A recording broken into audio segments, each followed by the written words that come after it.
primo consuntivo è un po' allarmante, nel senso che tutti i controlli purtroppo sono stati positivi, nel senso che è seguita una sanzione o delle prescrizioni o delle imposizioni sanitarie per gli esercenti.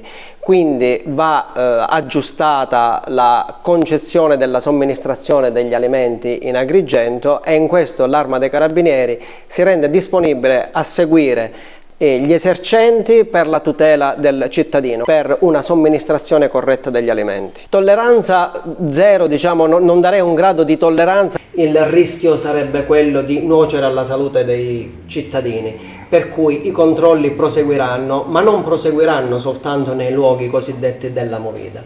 I controlli proseguiranno nell'entroterra agrigentino, si svilupperanno lungo tutta la costa, ma andranno anche nel territorio montano, con una forbice che va dalla minima somministrazione alla più alta somministrazione stellata che possa esistere. Quindi, qual è la cosa più ricorrente che avete riscontrato? Le cose più ricorrenti sono le violazioni tendenzialmente alla tracciabilità degli alimenti, quindi una corretta tracciabilità degli alimenti in ossequio al regolamento 178 del 2002 e una corretta etichettatura degli elementi. In particolare mi voglio riferire al regolamento 1169 del 2011, laddove questo individua anche gli allergeni, quindi l'appello è quello di indicare correttamente come vuole la norma gli alimenti, ma di indicare in maniera molto chiara e visibile gli allergeni, che in caso di intolleranze possono dare soltanto dei lievi fastidi, ma in caso di allergie possono purtroppo avere epiloghi tragici.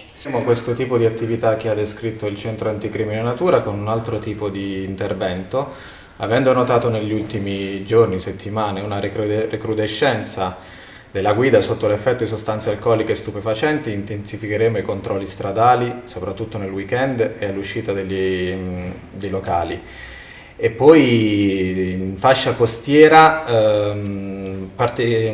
porremo particolare attenzione nei confronti di quei locali che organizzano delle serate danzanti, organizzano delle serate di intrattenimento senza le previste autorizzazioni. È un discorso molto delicato che riguarda principalmente la sicurezza e l'incolumità di tutta la collettività. Quindi quello che accompagno io anche questo invito, i locali che vogliono fare un determinato tipo di serata devono avere tutte le autorizzazioni necessarie, la struttura deve essere idonea a ospitare il numero di persone per cui è prefissata, senza andare oltre, perché poi possono crearsi dei problemi sull'ordine e la sicurezza pubblica. Droga e alcol purtroppo sempre in fasce di età sempre più basse, sempre più giovani. Le fasce giovani cercano sempre di approvvigionarsi di quelle droghe, diciamo, a basso costo, come marijuana, hashish, e purtroppo su Agrigento anche un certo aumento sull'eroina.